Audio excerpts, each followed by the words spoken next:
Pour vous débarrasser de l'odeur dans le réfrigérateur, placez l'éponge à vaisselle dans un récipient adapté. Arrosez légèrement d'eau et saupoudrez de bicarbonate de soude. Mettez au réfrigérateur et après quelques heures, il n'y aura plus d'odeur. Saupoudrez d'huile végétale renversée sur la table ou sur le sol avec une petite quantité de farine. Laissez littéralement 30 à 40 secondes et recueillir avec une serviette en papier. Il n'y a plus de taches d'huile ni de traces. Si vous avez besoin d'œufs à la coque mais qu'il ne reste que des œufs fêlés, il existe une excellente solution. Placez un tamis dans une casserole pleine d'eau dans laquelle vous faites bouillir les œufs. Pendant la cuisson à la vapeur des œufs, les fissures n'augmenteront pas et aucune goutte de protéine ne se répandra. Les œufs sont parfaitement nettoyés et la protéine est intacte. Et à l'intérieur se trouvent de beaux jaunes brillants, pas de bords sombres et tout est parfaitement cuit. Pendant la cuisson des crêpes, il n'est pas nécessaire de graisser les crêpes ou une poêle avec de l'huile.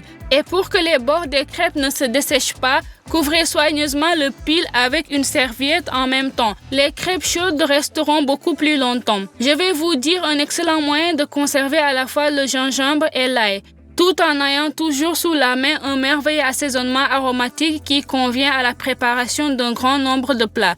Pelez le gingembre avec une cuillère à café ordinaire, coupez-le en petits morceaux et placez-le dans le broyeur.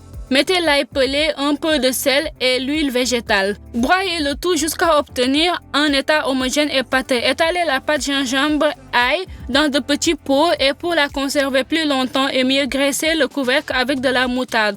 Versez et conservez au réfrigérateur. Beaucoup cultivent les herbes fraîches à la maison et tout le monde sait que les graines ne sont pas bon marché. Mais il existe des options économiques. Achetez des graines d'aneth et de la coriandre à la pharmacie. Les paquets sont très gros et les graines sont excellentes. Cultivez-les sur le rebord de la fenêtre et semez-les bientôt dans le jardin. L'orge peut être utilisé pour préparer de nombreux plats. Maintenant, je vais vous dire comment le faire cuire pendant 5 minutes maximum. Rincez bien l'orge pelée et faites-le tremper dans une grande quantité d'eau froide. Laissez reposer 8 à 10 heures. Pendant ce temps, les céréales vont bien gonfler et devenir un peu molles. Rincez-le à nouveau, mettez-le dans une casserole et remplissez-le d'eau froide, bien sûr, en ajoutant un peu de sel. Portez l'orge à ébullition, retirez la mousse et cuire exactement 5 minutes. Maintenant, retirez la casserole du feu, fermez le couvercle et enveloppez-le dans une serviette. Laissez infuser et gonfler les graines d'orge perlées pendant au moins 6 heures. Pour assaisonner la salade d'orge, mélangez de l'huile de tournesol aromatique, un peu de vinaigre de cidre de pomme, du jus de citron, de l'origan séché et de l'ail. Laissez la garniture reposer un peu. Maintenant, c'est prêt. Mettez de côté la quantité requise dans un bol et remplissez de vinaigrette. Laissez l'orge en être saturé. À ce moment, étalez les feuilles de laitue ainsi que les morceaux de tomates. Sur un plat ou une assiette, étalez l'orge pelée et ajoutez un peu de roquette saupoudrée de graines de courge sur le dessus de la salade. Voici une salade si simple mais en même temps très lumineuse, satisfaisante, savoureuse et saine.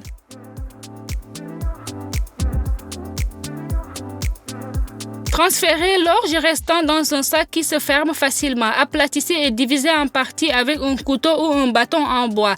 Mettez l'orge au congélateur et sous cette forme, il sera pratique de prendre la quantité dont vous aurez besoin. L'orge se conserve très bien au congélateur. Regardez comme de magnifiques oignons verts ont poussé sur le bord de ma fenêtre. Sortez les oignons là où la plume sont déjà grosses. Épluchez, lavez et hachez finement l'oignon. Prenez un pot de poisson en conserve et égouttez de l'eau liquide. Écrasez le poisson à la fourchette, émiettez ici les œufs durs et ajoutez l'oignon haché. Ajoutez un peu de marjolaine séchée et de sel. Bien mélangez le tout. Pour la pâte, prenez de la crème fraîche à température ambiante. Mélangez-le avec des œufs et le sel. Ajoutez le beurre ou de l'huile végétale et mélangez à nouveau. Versez la farine. J'ai utilisé des proportions égales de farine de riz complet et de farine de blé complet. Nous y ajoutons également de la levure chimique. Pétrir la pâte jusqu'à consistance lisse. Mélangez la poêle avec du beurre ou de l'huile végétale. Versez environ la moitié de la pâte. Étalez la garniture en une couche uniforme et versez sur le reste de la pâte. Fermez la casserole avec un couvercle et mettez le feu le plus bas possible. Cuire d'un côté pendant environ 25 minutes. Pendant ce temps, il deviendra clair qu'il s'est accroché et il est devenu assez élastique. Pour retourner le gâteau de l'autre côté, placez un morceau de papier sulfurisé sur le dessus du couvercle. Ouvrez le moule et retournez rapidement. Remettez la casserole sur la cuisinière et abaissez le gâteau directement sur le papier du couvercle.